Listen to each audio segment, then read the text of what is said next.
They told me 8,000 people applied for it and they picked 8 people. Doing that show was the best decision I've ever made in my life. And she was like on life support, everything, and they were like, oh, prepare yourself for the worst. They made Newcastle look bad. Like, people were very negative about it.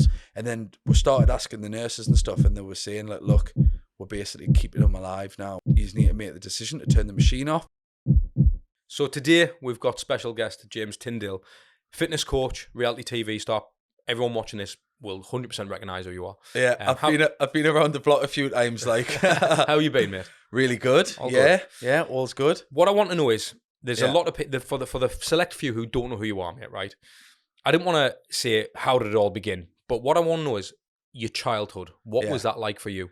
My childhood, honestly, like, because recently a lot of people know what I've been going through, like losing my dad. So like that kind of made us look back into my childhood. And now like I look at it and think, God, like I had a really good childhood. Like I'm really grateful for everything that I got to have when I was a kid. Yeah. So growing up, my mom and dad, they were like, I wouldn't say they had money. Everything that they had, they'd really worked their arse off for. Right. So like my mom and dad both had their own businesses. My mom done fruit and veg. I had like stalls. My dad used to do all the buying and stuff for that. And then he had multiple different businesses from like growing up. He'd always try something. So I feel like that's kind of like where I've got So he was a bit of an entrepreneur. He was a bit of an entrepreneur, yeah. So he tried like wedding hire. So he had cars that he used to do that, but this is going back like 30 years ago. And then he was doing the fruit trade, and then he was doing transport, like delivery, loads of different things.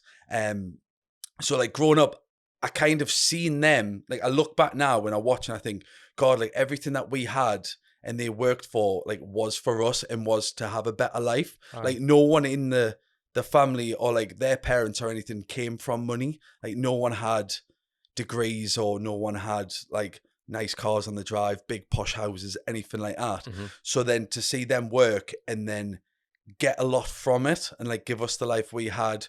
Like I grew up, my dad always had a nice car and they had a nice house, but like I know how much it took them to get to that point. So you appreciated it. So I appreciate it, but I also feel like because I've seen that side of it, it's rubbed off on me. So I'll never settle for like being normal or like having kind of not an average, but like I don't know what's like settling. Like for me, I always want more. So if I'm doing something, I don't like feeling comfortable. I always like to be like, oh, this is going well, but what else can I do? Yeah, cool. So you can tell, obviously, you are probably because of your dad as well, like a bit of an entrepreneur. Yeah. Obviously, the things you've gone on to do, which we'll discuss, mate. But like, what was your first experience with the normal 9-to-5 job? Did you ever have one? Like, I can't imagine you stacking shelves in Asda, like. Nah, do you know what? Like, I was terrible at school. Like, I was so naughty. I was a bit of a class clown. Even like now, I struggle to sit still. Like, my attention span isn't great. I've always, like, that's why I think I've always got to be doing something. I've always got to be busy. Because if I sit, I just get really bored. So I think like in school, I was like that. So I wasn't like one of the brightest, but I wasn't thick at the same time. Like I always kind of was in getting decent grades and stuff, but I just got bored by like just doing the same thing. And that's why for people watching this, what they cannot see is all the dancers and that we've got behind us. Keep you entertained, mate. So if people wondering why is James like still here, because of all the dancers we've got. Mate, so what was your first kind of like when you start to realise you needed to make some money? Yeah. Obviously, because your dad always has nice cars and that. Yeah. I'm assuming you never felt like I've got it all right because you knew they came from nout. Yeah. So I knew when I always got brought up to the fact that like, if I wanted something, I had to work for it. Aye. So like, even when it come down to getting pocket money and stuff, my dad would be like, oh, here's your pocket money, we'll go and cut the grass or go and do this. Like a chore type of thing. Yeah. Aye. So my first proper job was when I was actually at school doing paper rounds. I had 2 paper rounds. So I had one before school and one after school, and then which went on to a Saturday. And I remember at the time, even like, how old was I? 12 or 13. I remember thinking, God, I'm doing all right here. I think I was making about 40 quid a week. And like back then I was thinking, oh, this is like, so I always had like a value for stuff because then I knew, well, I've got that and then I'll save this bit and then I can spend that on what I want. But it's mad to think that even at that age I was like that. Did you see a future in TV at that time? Did that? Yeah. Because again, back to that, like you kind of, you can see the value in money. You know, you've got to make your own keep type of thing. TV's not something that every young lad gets into, but I guarantee most people deep down would have loved to have done it. Yeah. I would have. I think now, obviously, TV shows doing these like Love Islands and reality TV shows, it's a lot more common. Whereas 10, 12 years ago when I done it, it wasn't really a massive thing. There was like Big Brother or like, I think there was Towie and stuff down the country. But in the Northeast, there wasn't a lot going on. And I never once thought like I didn't want to do drama at school. If anything, I didn't like anything like, do you know, when there was like school plays and stuff, I wanted nothing to do with anything like that. I didn't want the spotlight on me in that way. Was that you didn't want the attention, or you didn't want to have to like act? A bit of both. Like I didn't like, even to this day, like if I'm in a room, I don't want to be the loudest person in the room. I don't want everyone to look at me and go, "Oh, who's this?" Whatever. I'd rather people. Yeah, I sense that about you. Anyway, know from what I'm actually about, rather than I want everyone to look at us.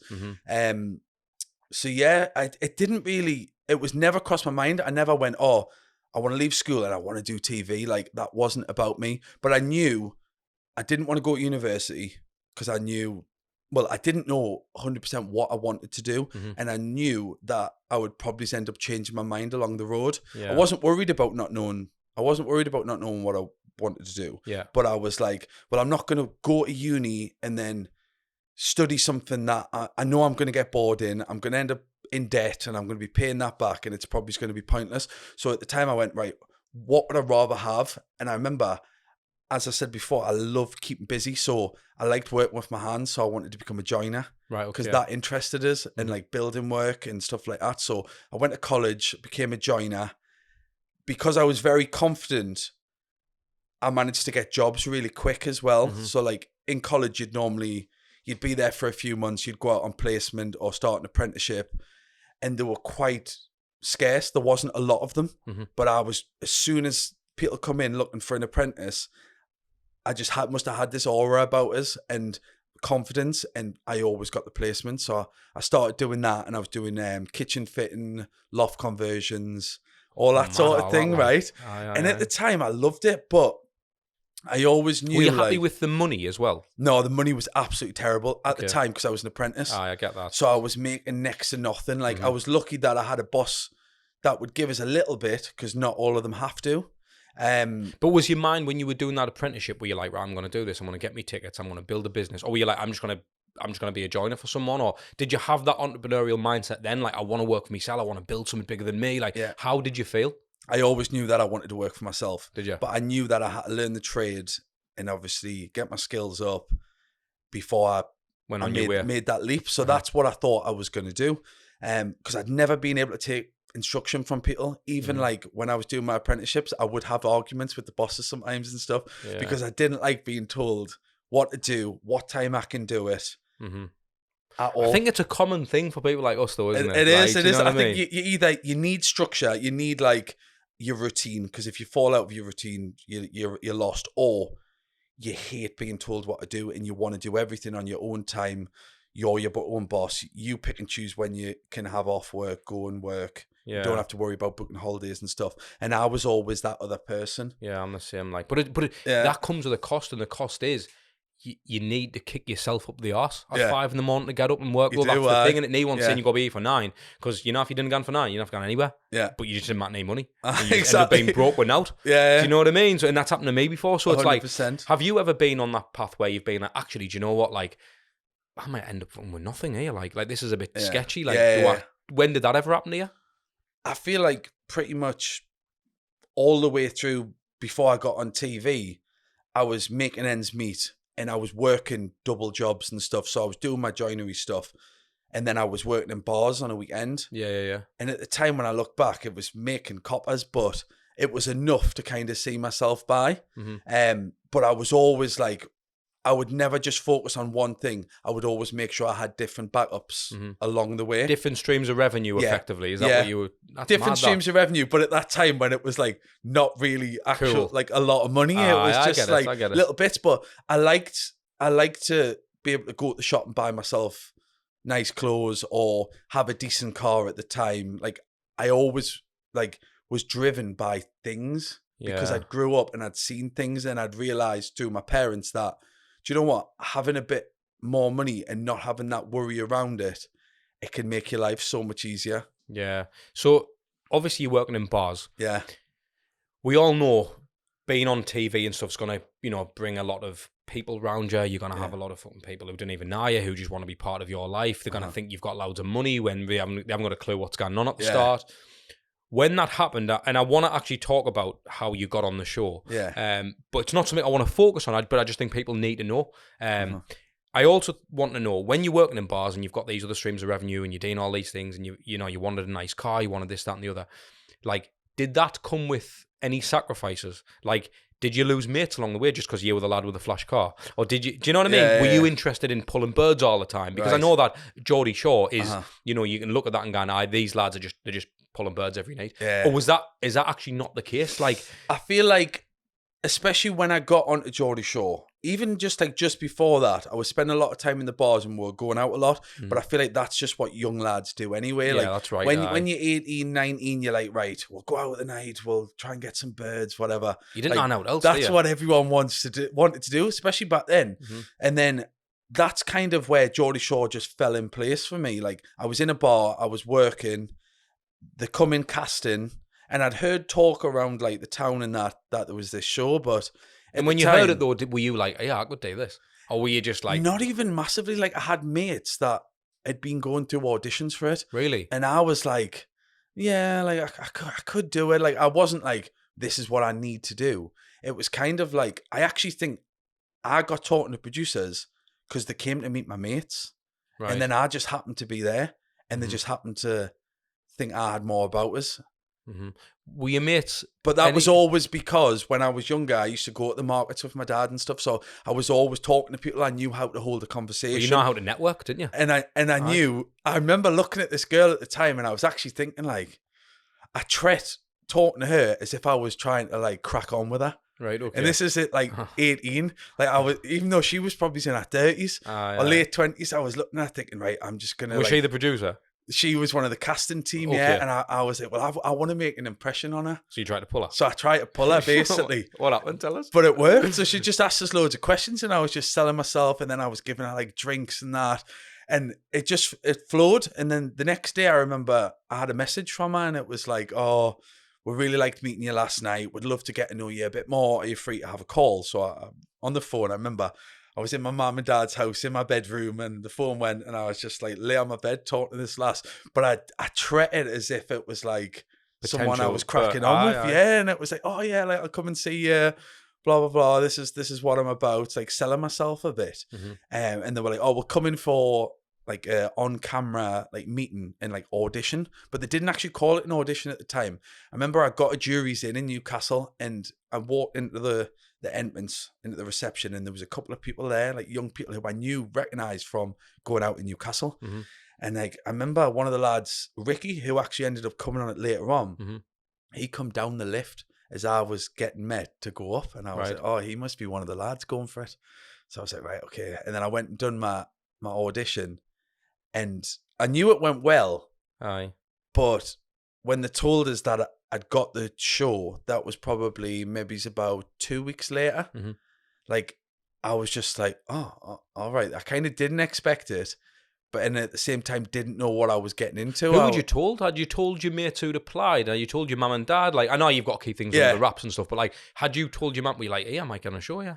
I didn't tell loads of people. I told my parents because I wanted to know their sort of take on it. I wanted to know whether they thought it was a good thing. And honestly, my parents, they couldn't have been any more supportive of every single thing that I'd done growing up. I think they realised, like, life's short. If you get an opportunity, you've got to go for it. How was it whether that to works you, though? Or fails? Yeah, I get it's that. a learning curve. You're not going to lose anything from trying.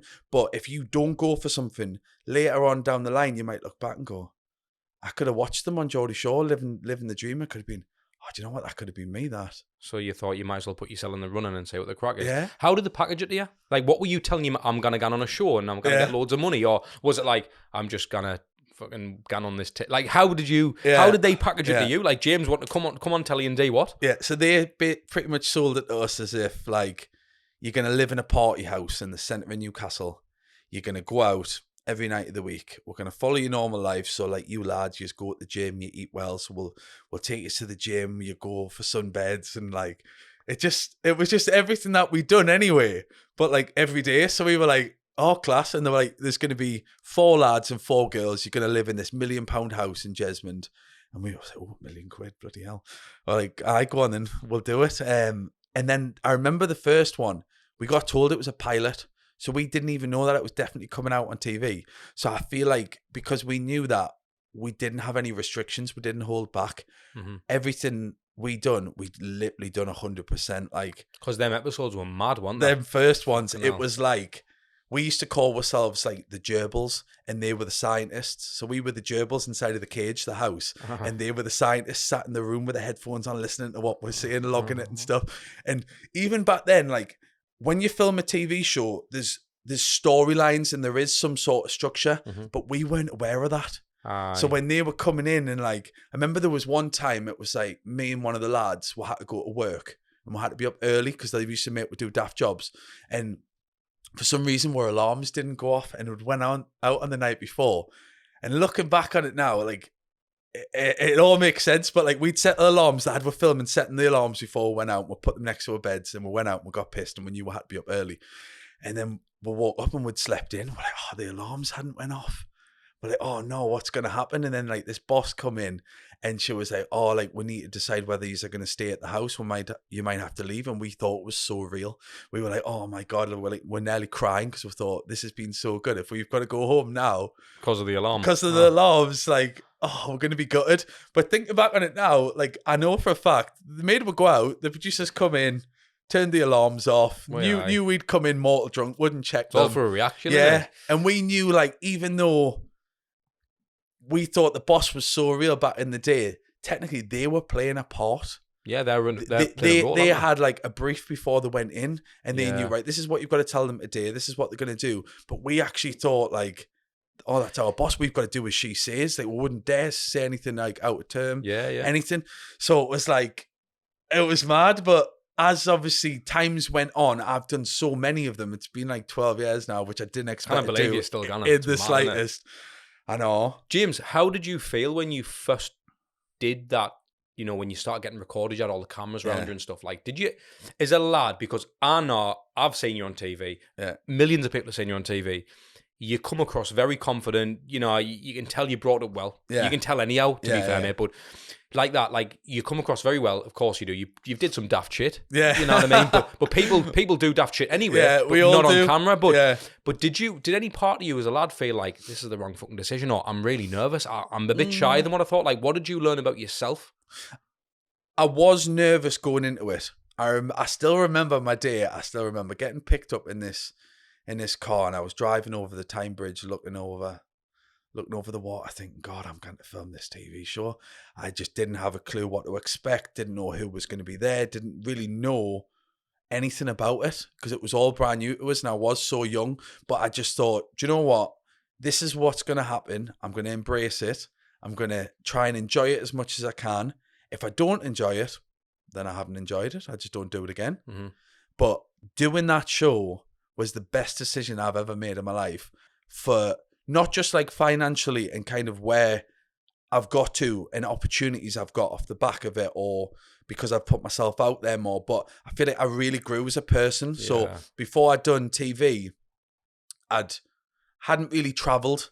I hadn't met a lot of people apart from people in a nightclub, which everyone's similar. In Newcastle, going on a night out on a Friday, Saturday, there's not a massive range of different people. And then when I started doing the show and I was meeting these producers and execs from MTV from all over the world, all different ages, all different backgrounds, like, I feel like I really grew as a person, and that's what separated me, like, from the masses at that time. Like, I would have conversations with some of my mates from school and that, and I would just sit there and think, like, God, I'm on a completely different, like, wavelength to you guys now. Was there any kind of jealousy about, like, with your mates? Because obviously, again, mate, there's people who you know who've applied for it who clearly didn't get on because you did. Well, I still remember now, and I remember back then, it was known as like a lot of people applied for the show.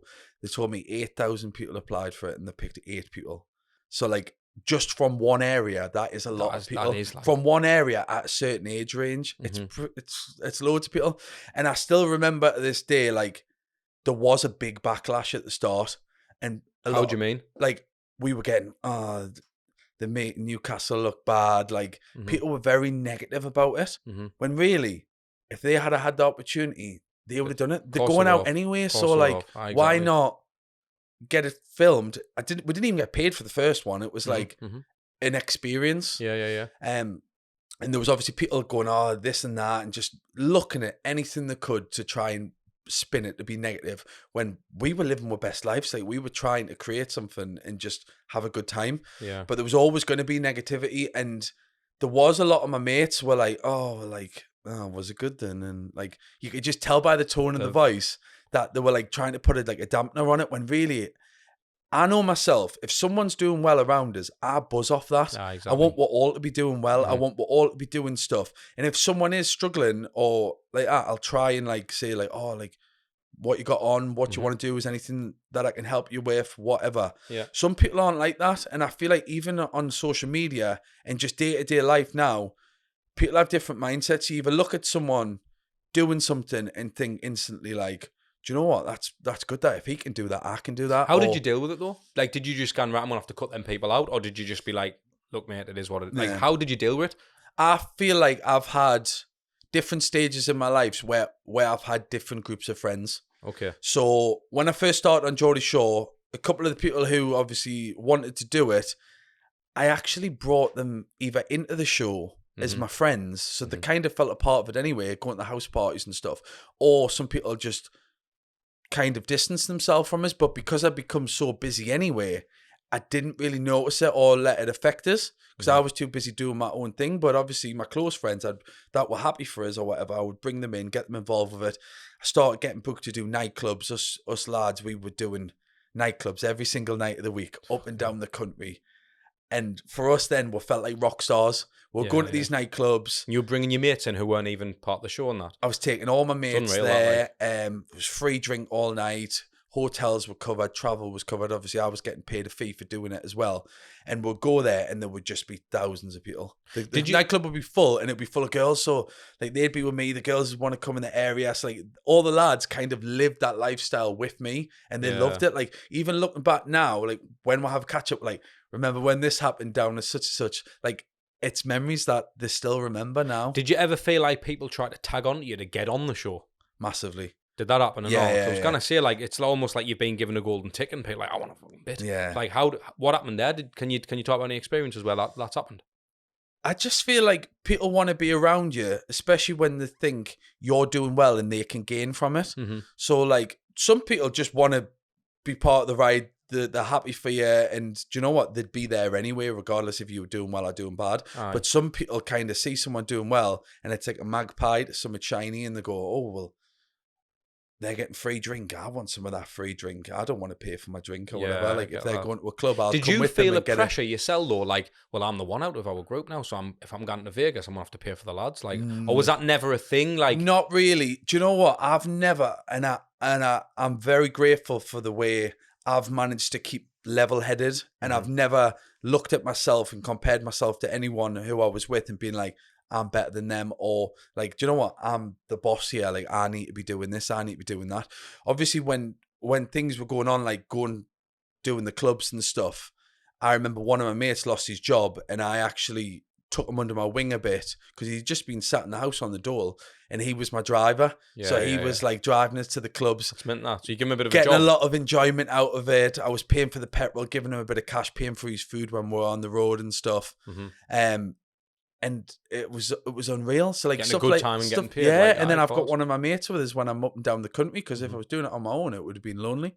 It would have been hard work. That leads us on to that, mate. Like, regardless of the show, when you were sort of doing, you're so busy, you're building businesses, you're getting opportunities, you're trying to leverage certain things, you're building your own personal brand, James Tindale. Like, did you ever feel lonely? Like, do you know what? Like, a 9 to 5 would have just been the one. Like, I did at one point. Did you really? Not a 9 to 5 as such, because I knew I couldn't go from living what I'd been doing to a 9 to 5. But sometimes I did miss, like, it wasn't even like I missed it. I'd almost describe it as like a come down because we were so busy and so flat out traveling all over and drinking so much. When you did get to say the end of, like, I'd come out from doing a series of Geordie Shore and I'd have 50 nightclubs to do, right? When I got the end of that, I'd go, did you have to drink and all? You did. People expected you to turn up and do the Geordie Shore experience, and kind of you were in a routine. You were like a robot where it was like, I can't get through this unless I do drink. So you partied, and obviously when you're young, you can get through it. You don't really get as bad hangovers and that. But I couldn't do it now. How did you stay in shape? That is a very good question. Like, there was times where I did let myself go a little bit, but then luckily I would just focus on getting in shape. Then I've always been like, if I want something, I'm gonna get it, regardless of what. What's your relationship with alcohol like now? Alcohol, do you know what? I could happily go teetotal. Aye. I could be teetotal now, 100%.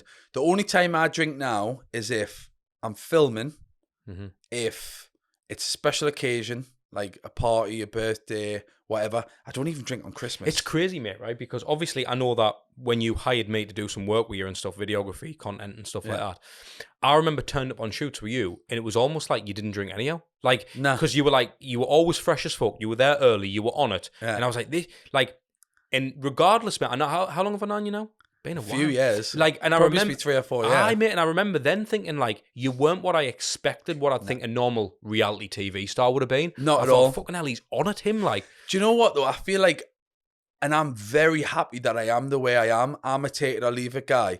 Obviously, back in the day when it was all new, it was exciting, so we would drink a lot. But then I remember looking around and I'd seen people from different shows and stuff, and I seen how, like, much excessively they were drinking. Yes, I used to drink, but I never used to get to the point where I was paralytic, stumbling, getting carried out of clubs. So you could take a bit of a bird's eye view and go, actually, I didn't want to. Yeah, so I would enjoy it and I would have a good laugh with my mates and that. But then I also knew, right, well, I've got a job to do here. I've always treated everything as a job. And I feel like that's why I kept getting asked to come back. Like, the people I've worked with over the last 10 years, if they had a conversation, they went, oh, well, what's James like? They'd be like, he's very professional, like what you just said there. Yeah. He's always earlier on time. He comes, he knows he's got a job to do. He does that, and then he goes. It's not like, oh, he's a bit of a loose cannon. He's going to turn up. He's going to be mortal. He's going to be late. He's going to be this and that. So I kind of treat everything as a job because I wanted more of it. I wanted longevity out of it. I didn't want to be like, oh, you want to make this a career, now. Not just a eye. Yeah, and I feel like I have done that. But then I'm grateful because I've been like that and I've treated like that. I haven't went down a really bad slope because I feel like if you're handed like this lifestyle where you're going to be in nightclubs, you're going to be drinking, you're going to be like talking to loads of different girls, like you can easily go from just being a normal lad to like really rapidly going down, hammering the drink, getting onto harder stuff. Because it does happen. It happens. And if you're getting paid thousands to go to a nightclub, you don't appreciate it. Whereas I always appreciated what I made. I was like, I can't believe that I'm getting this. Like, wow, like, I know it could end, so I'm going to be sensible with it. Yeah, I was so like, I wasn't the case where, oh, I'm getting a couple of grand to go to a nightclub, so, oh, well, that means tomorrow I can go and buy a coat for £1,000 or something or whatever. I was never like that. I was always I'll probably put it down to how you've been brought up. Yeah, I think so. I was always like, I treat myself, but never excessively. Like, I've never been like, ever since I've done Geordie Shore, I've never been at a point where I was like, oh, do you know what? Like, it's getting a bit low in the bank now. I've spent all my money. Like, that never happened. Can you remember the time when, like, social media and stuff, can you remember, like, fuck, I'm getting noticed by everyone? Yeah. Or, boom, I've got this many followers. Or, like, can you literally remember that time when it first happened? Yeah. I remember it like yesterday. I remember when the first ever Geordie Shore aired, and there was a group of us, and we all went and watched it together. And we kind of thought, well, it's kind of like that bit after I was like, well, is anyone going to have watched it? Like, we don't know. And then MTV give us phones It was mad. They gave us Blackberries back in the day, and they were like, Wow. "Oh, look, these are your work phones," and we were like, "Work phones? What are you talking about?"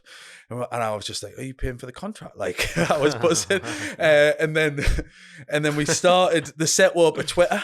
So Twitter was the thing then. Instagram wasn't even a thing. Right, that's right. And I remember we were getting all these tweets coming in. I was going, God, this is mad. And I remember every time a Geordie Shore came out, some nights we were gaining like 50, 60, 70,000 followers overnight. That just doesn't happen now. Yeah, of course not. And I remember thinking, God, this is absolutely mental, this. And like, we just went from Did you just love it? Well, no. Or was it like, it was I don't know what to do? Like, it was very like, how do you actually take this? But hats off to MTV. Like, they give us training. They had people there for us. They had people who were done media training. So we kind of knew what to expect, but you can never prepare yourself to the level that it got to. But then like, if we ever needed anything, we could go to them. And I feel like because of the relationship I had with my family, if I ever needed advice, I would go to them and they'd always give us like honest, good advice. Yeah. What about in public? Can you remember the time in public? when you were actually, remember. Do you remember the first time you were noticed or not?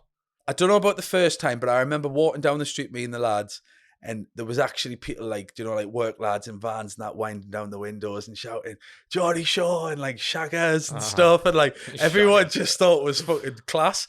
But then there was certain people that were like, oh, like you could just tell, like putting like a downer on it, but we didn't really care at the time. Did it always feel good getting selfies with people and all that type of stuff? I feel like at the start, the lads, we really thrived off it. The girls, not so much. The girls had a harder time at the start because us lads were kind of getting praised for like, oh, they go out and they pull girls and they do this and they do that. Whereas the girls were kind of like, oh God, like you don't want your daughter to be doing that stuff. When really we're doing the same thing. It was a bit shit. And then we were getting booked to do nightclubs because the clubs and the promoters knew that if they got us there, they'd get a load of girls there to come and see us, and then there'd be a load of lads from the area go because they knew there'd be loads of girls there. It's all business, isn't it? So it was all business. So like us lads, we were making a fortune.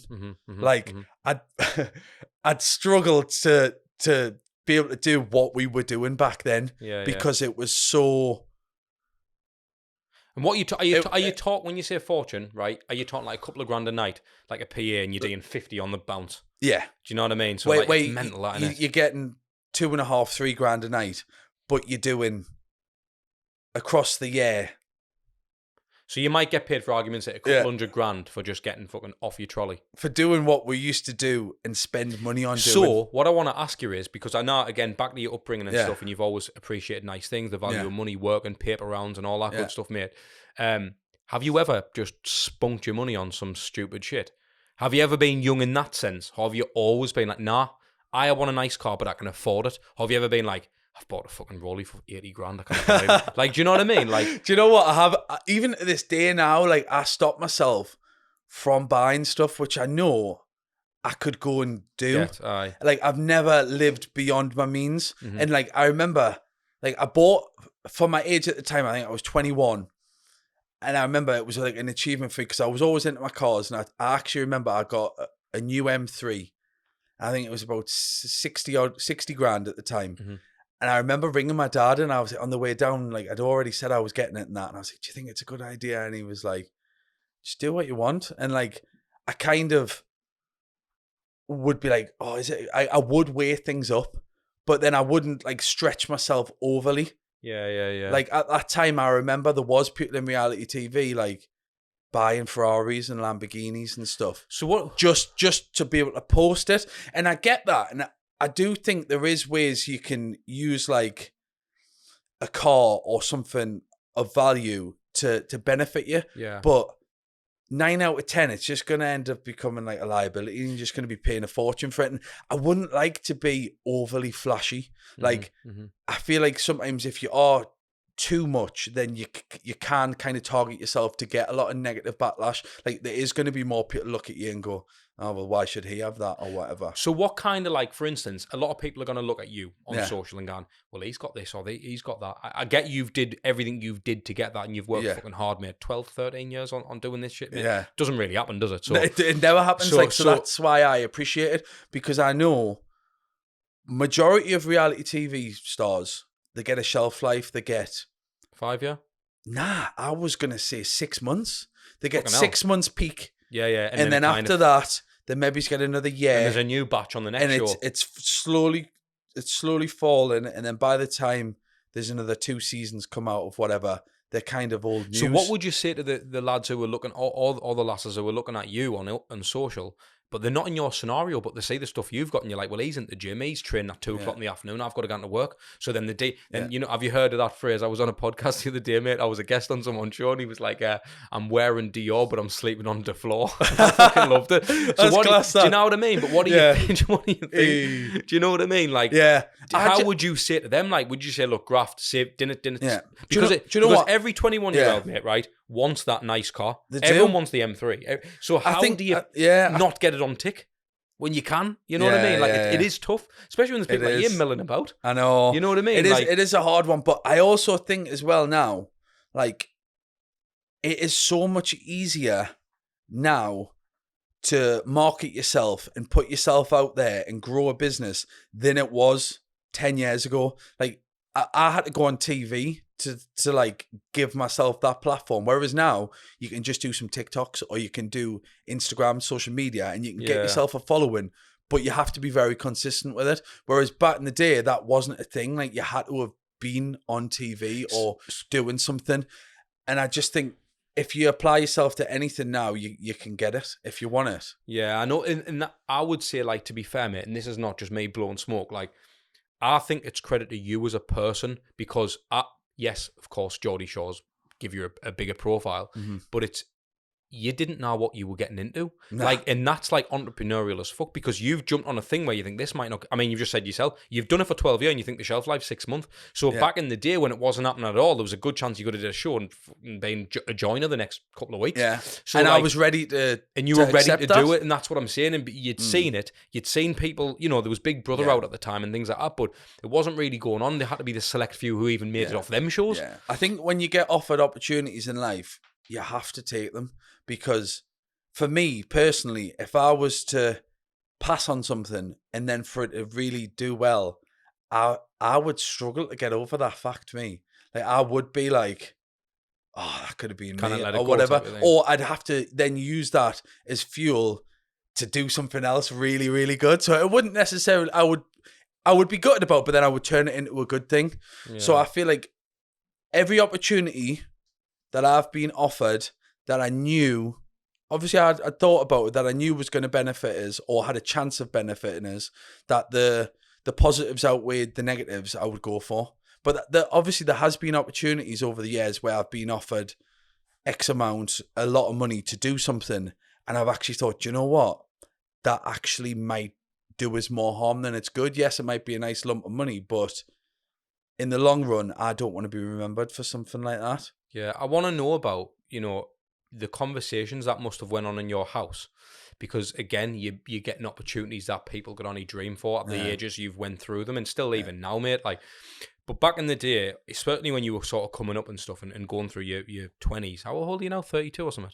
32. I'm 32 now. Yeah. Didn't Google you now, but but like, I just think the conversations in them four walls in your house, like, what was your mum and dad's attitude when there was things that, because you probably don't talk about a lot of opportunities that didn't go your way. Yeah. What's the kind of advice that you'd get off your mum and dad when you're like, look, I'm thinking about doing this. What do you think? I know how your dad was with a car. And he's like, just do what you want. How were they with other opportunities in your life? Honestly, my parents, I couldn't have asked for them to be more supportive. It was such a positive environment. Like, I've noticed when I've been in other company, different households, even different friends and friends' girlfriends and stuff, if I say I'm doing stuff, they can turn it negative. Mm-hmm. Whereas that being negative in my house growing up wasn't an option. Yeah, it was always, oh, so you want to do this? Oh, like, so this is what you can get off it. Oh, like, go for it. Like, you've only got one life, live it. It was never, oh, well, what happens if it doesn't work? That was never an option. It was never, what happens if you fail? I think that's I think because my parents, they'd done multiple businesses, so they'd had highs and they'd had lows. They'd went through failures, and I think they knew that, do you know what? If James fails at this, it's just going to be a learning curve for him, and he's going to know in the future where he went wrong and what not to do. And I feel like that's a good way to look at it. And I suppose they know that. I mean, who better than your mum and dad to know that nothing happens without risk? Yeah. And they Because know what I'm like. been where they were. Yeah. To And have they know a what nice I'm car like. or- And oh, sorry, mate. That's right. They know what I'm like, and they know I've got a thick skin, and they know that I don't take anything overly serious. Mm-hmm. Like if something didn't work out, I wouldn't be like crying in my bedroom about it. How I'd be like, do you know what? It didn't work. Yeah, it's a bit of a shame, but what's next? Yeah. How did you? I know, obviously, again for people who don't know, you lost your dad. Was it last year, mate? Last year. It was 5 months ago. And that was like a bit of a shock, wasn't it, for you? Massive shock, came out of nowhere, like out of absolute nowhere. I remember I used to speak to him every single day. Like me and my mum and dad were all very close, but I would say me and my dad were like mates. Mm-hmm. So like he would ring us because he was like retired by then and stuff, and he'd just want to know what I was up to, what my day was. So that would be like nearly every day. We'd speak on the phone all the time. And I remember thinking, because he was 74, it's just his birthday last week, 75. Yeah, and I remember thinking, God, like I thought I had another 20 years with him, honestly. Well, you would, wouldn't because you? his mum, my grandma, it's her 98th birthday in November, and she's still great. So I was thinking, oh, well, going off the genes, my grandma's, she's still doing great. My dad's going to be the same. Plus, for his age, he looked young. He looked like 50s. Yeah. And he was very active still wanted to do stuff. A bit like me, they wouldn't just sit in the house and drink a cup of tea. Always had to be out doing something. Yeah, whether it be doing something with the cars or doing something with the garden or just going somewhere. You always had to be doing something. And then when it came as the shock, I remember thinking, when he was in hospital, I went, he's going to be all right. What was a heart attack? Like when he went to hospital? Yeah, so he had like all the signs of like a heart attack, pain in his chest and different bits. And he went to hospital, and I thought, you know what, he's going to be all right. Like my family, there has been quite a few like scares over the years. Like when I was at school, my mom had a brain aneurysm, and she was like on life support, everything. And they were like, oh, prepare yourself for the worst. Like, it's not looking good. I think the market on like 1 to 5, 5 being the worst, and she was a 5. Bloody hell. Like bleeding on the brain and stuff. And I remember she was in hospital. I remember getting up. Me and my brother had look after ourselves at that point, because my dad was running his business and my mom's business. So we had to like get up, make sure we had were clean clothes for school, do our own dinners, look after ourselves basically. At what age? 12. Bloody hell. 12, 13. Get ourselves to school and everything. Because our dad had a lot on. And my brother's like 18 months older than me. So he would have been like 14 at the time. And we just stuck together, and we just went, right, well, this is what we've got to do. And because she pulled through that and she made a recovery, I thought, you know what, my dad's he's going to be fine. Like, it's just a little scare. He's in the right place. He's going to be sorted. And then over the next sort of 24 hours, just got the worst news ever. Got a phone call, and I was thinking, oh, it's going to say that, oh, your dad's ready to like come home. Come out. So I was thinking, oh, I'll pick him up and I'll take him home. And they went, oh, you're going to have to come into the hospital. Like, it's about your dad. Like, get all your family together urgently and get here as quick as you can. And I remember my heart just dropped, and I went, what is it? And I was trying to ask them, and they were going, oh, no, just get here. So do you think you knew in your head? I kind of knew, but I didn't want to believe it. And I drove there because I'm only 2 minutes away from the hospital that he was in Durham City. So I got there first, and I remember walking to the ward, the ICU, and like I could tell like the atmosphere. It was like when I walked through that door, it was serious. Like it felt like silence and cold, and I was like, oh no. And then they took us in a room, and I remember they wouldn't tell us for ages. Yeah. And I was asking them, I was like, where is he? Is he all right? And they're like, oh no, just go in this room. They're going to come through. And then by that time, my brother come. And then they says, oh, your dad's had a major heart attack. We've had to like shock him, bring him back to life. But because of him being like out, like died for a few minutes, like we've had to put him into a coma. So I was like, right, okay. So when my mum and that got there, then we went up to the ward, like the room in the bit he was on. He had all these monitors and breathing systems and everything. And I remember just thinking, I was holding his hand and I was going, you're going to get through this, you're going to get through it. But I was there for like, I don't know, it got to be a day, didn't leave his side.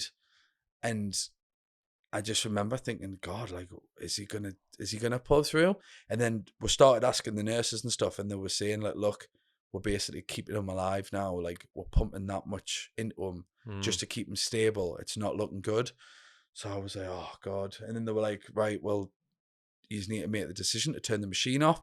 So at that time, everyone left and I stayed because I knew if he's gonna go, I need to watch it happen, because I knew if I don't see the machine stop and stuff, I'm always gonna like think, like, I know what if, or like, could they have done more? Could this have? Should we have kept it going? So I needed to physically see that them machines were keeping him alive. And when I seen that, obviously it was horrible, but like it kind of made us realize like they were just keeping him alive.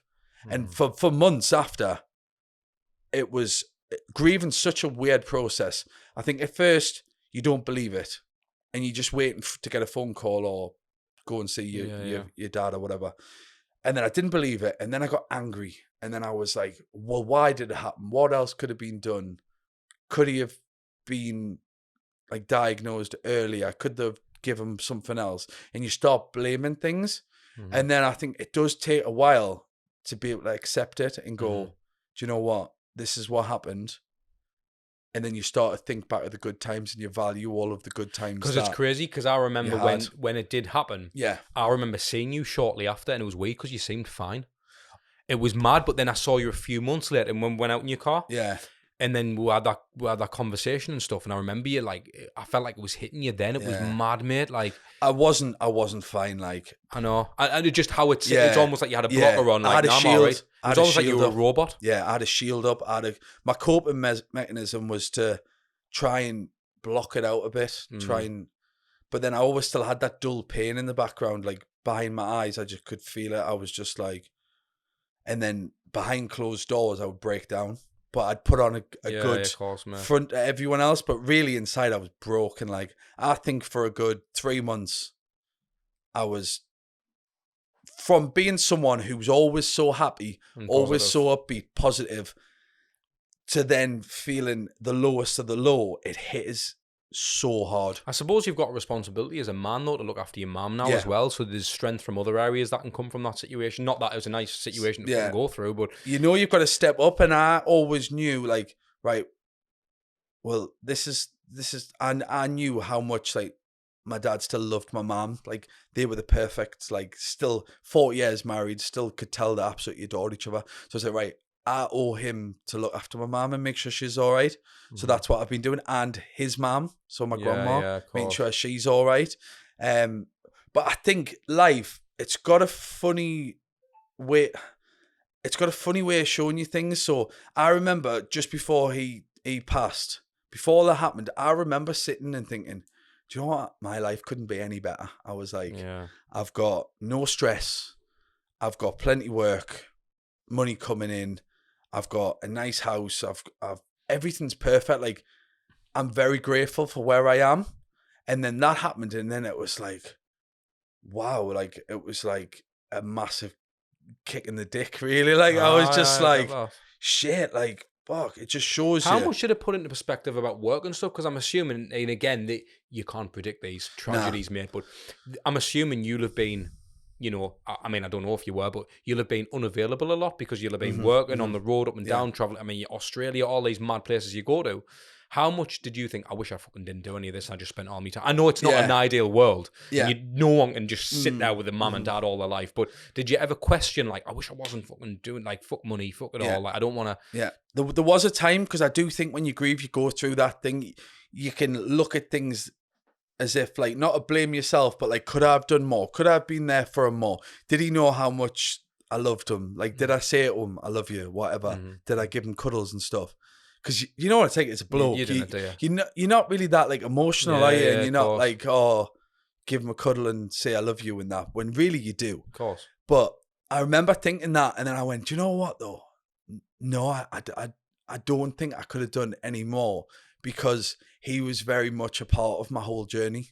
Yeah. And he loved it, and I knew how much he was proud of us. Like, I'd go into shops and people would be like, "Oh, I had your dad in." Like, my dad was known in the area because he's very talkative. He'd go to the supermarket and he'd be stood at the till and he would be having a bit crack with like the cashier and that. Everyone knew him. Mm-hmm. And then he would always talk about me and tell people what I'm doing, and kind of, he was like a proud dad. Do you know what I mean? You could tell he was always like, "Oh, James is doing this," and he's in Australia at the minute, and everyone kind of knew what I was up to because of my dad. So I knew that he was proud of us, and that gave us like a sense of like fulfillment. Like, I knew, do you know what?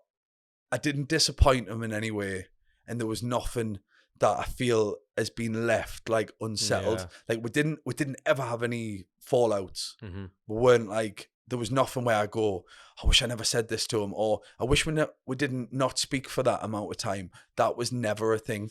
We were always... You've done everything. It's fulfilling that, mate, for you. It is. You know, massively. I know, obviously, you wanted more years and stuff, but I feel like in a way, you've probably got more years because you've maxed out the years you did have. Do you know what I mean? I think it's always going to be... There's always going to be times where I'm gutted about it. Like, I'm still every other day, I get a bit down about it just because I'll get a reminder of something, or I know there's going to be stages in later life where when I have kids. Are you all right now though, mate? I'm all right now, yeah. That's a main thing. I feel like every bad thing it teaches you a lot about yourself. Mm-hmm. So I feel like I've learned going through that how strong I am. Mm-hmm. And I know that later down the line, little things that might have got us a bit more upset or worked up, or I thought might have been a big deal, in comparison to that, it's absolutely nothing. Yeah. So like, I know now you can throw anything at me and I'm going to come on the other side of that and be all right. Exactly. Like, there's nothing... It's made you tough as out. It does, aye.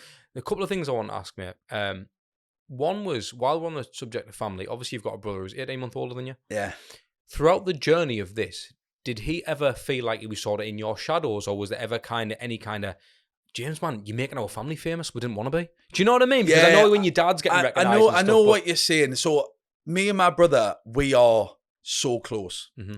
Like, when we were very young, we used to always fight and argue and tease each other and end up like fighting and wrestling and everything. But because we were so close in age as well, we were very close. But it's been strange, right? Because I feel like he's my older brother, but it's always been like I'm his older brother. Yeah. Because I've really put myself out there more, and like, I was always a lot more confident than him. Mm-hmm. He was always a bit shyer. So we are very different on the levels of like, I always need to have more. Like, I always need to be kept like mentally like engaged, and I always need to be right. So I've done that. Yeah, that was great. But what else can I do now? Whereas he's more on the lines of like, he's settled with a family. He's married. He has been for years. Like, that's his like comfort. That's his path. Yeah, going to work, coming back, spending time with his family, whatever. Do you ever think it's crazy the fact that you're from the same blood and someone can be so different in that respect to you? Because you couldn't have that life, could you really? I do see a lot of similarities with me and my dad. Mm-hmm. I really do. So I think that's why I had that bond with him. Mm-hmm. We do have a lot of similarities. But as I say, me and my brother, we are like best mates. Like, we speak all the time, mm-hmm. but we are very different in terms of, we're very family orientated the same, but like business and what we want out of life are complete different pictures. Like, he's happy to have his family and be kind of the same.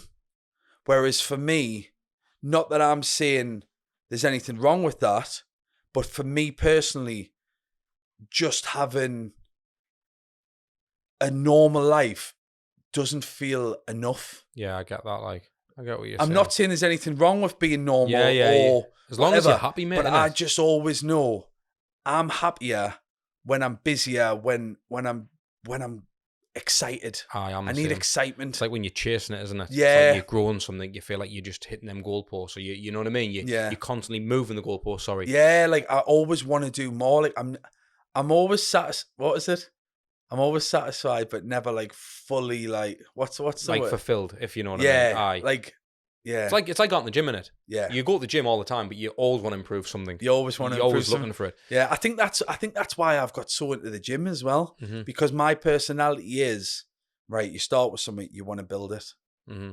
And there's never like, even like when I get in my best shape for a summer or for a show or something, I still look at myself and go, I could have done a bit more, or I could have done you're never fully satisfied, are you? I want to ask you, James, right? Yeah. Because I think you pretty much symbolize, and although I probably know you're on a bit of a deeper level than someone watching this, but you kind of symbolize confidence as a bloke. Yeah. Obviously, like the typical stuff as well, like pulling birds when you were younger and growing up. Obviously, now you're in a relationship and stuff, and you're very happy and all that. But how does a young lad be confident? So I feel like when I first started doing Geordie Shore, I had a lot of false confidence, but I would put myself into situations where I was uncomfortable, but I would never let people know that.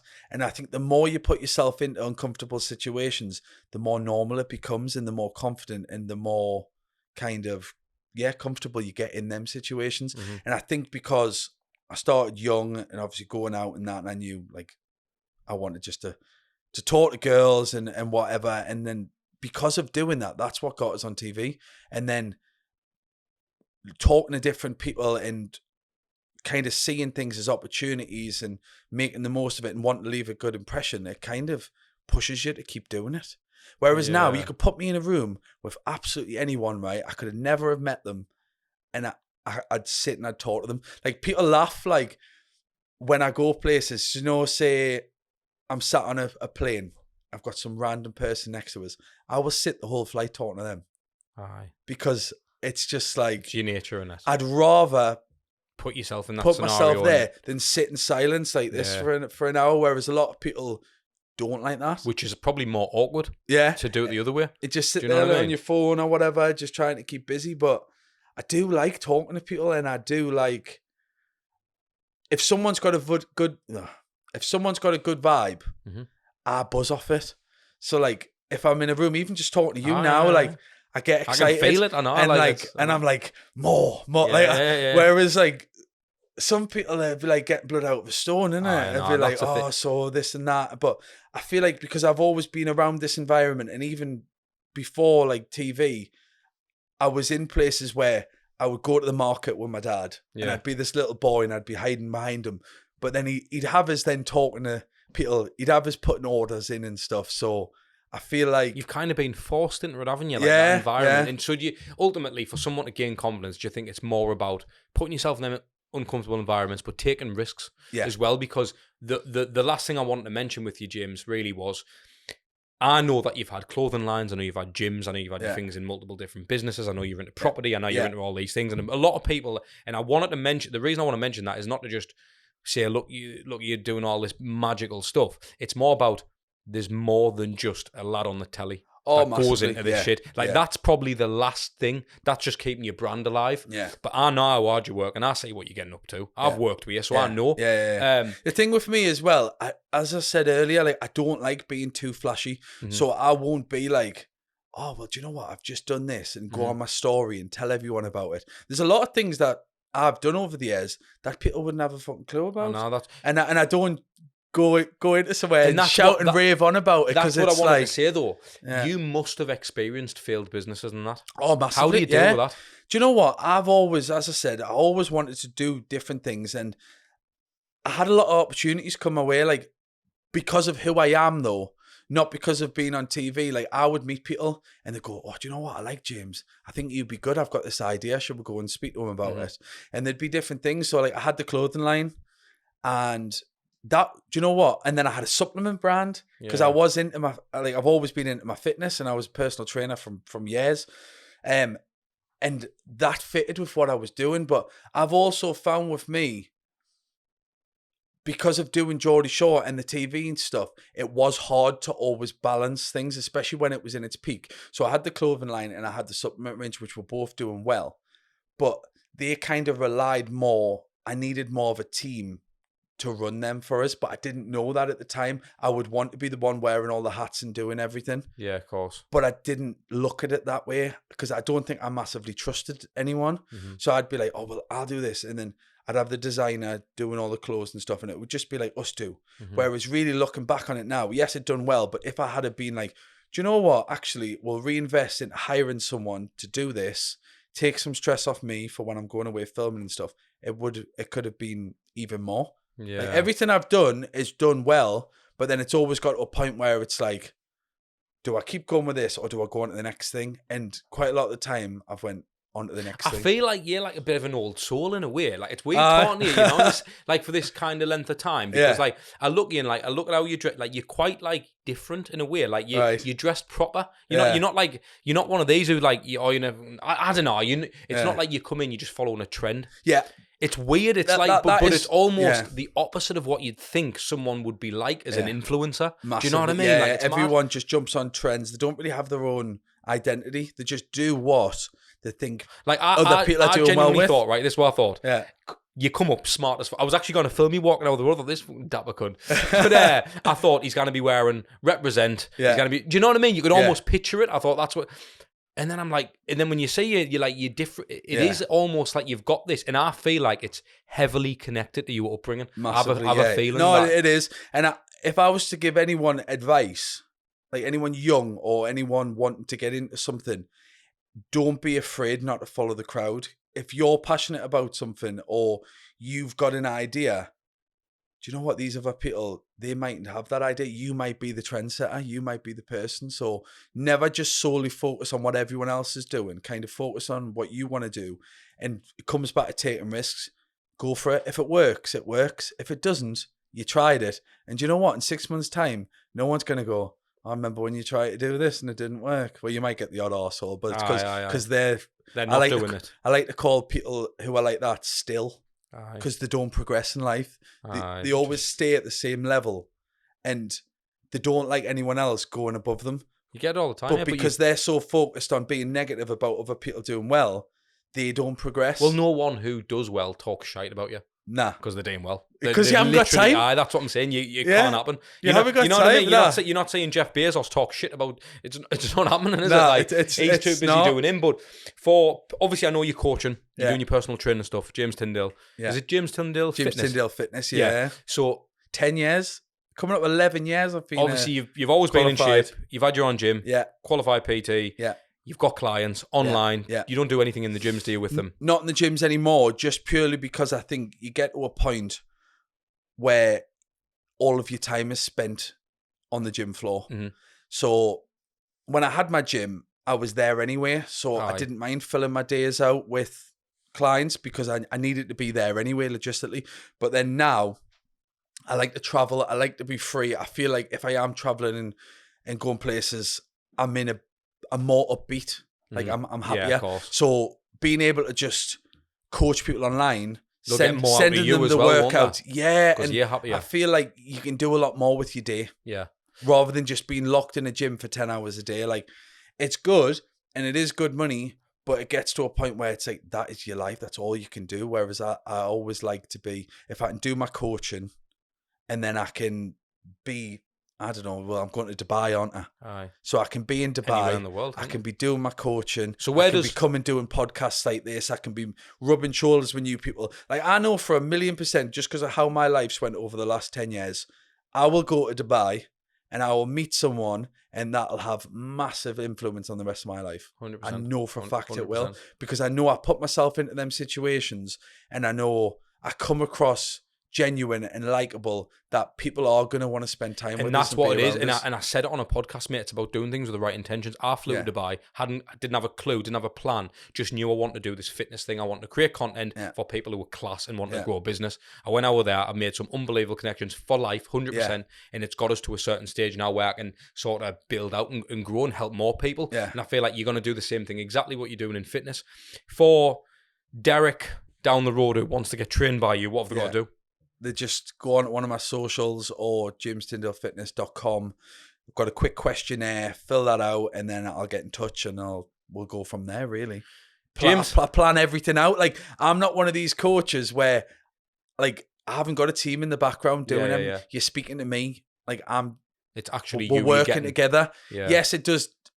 It's very time consuming, but it's worth it and I get a lot out of it. Yeah, exactly. And if you're and again, this is not me trying to just say it, but if you're going to get trained by someone, get trained by the lad who has been doing it for that many years and who's absolutely hammered his liver on the drink and still stayed in shape.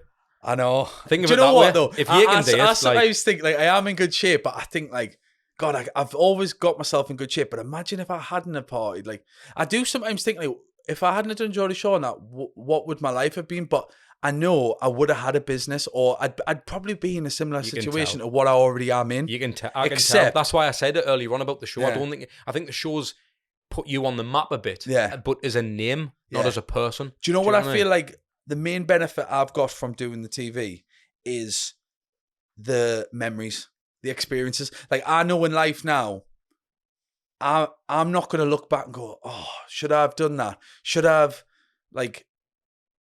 have been single longer? Or like I do find a lot of people like they think when they leave school, they've got to get a job, get a mortgage and get married within 5 years or something when it's not necessarily the case. Like everyone's got their own kind of destination and however long it takes to get there is up to that person. Yeah, exactly. So like I feel like personally I couldn't have lived my life in a better way because I know if I had left school, got married, had a kid, well, you wouldn't be in this position now, would you? No, but I wouldn't be with the mother because I've grew and changed so much in the years, and but you might have changed in different ways.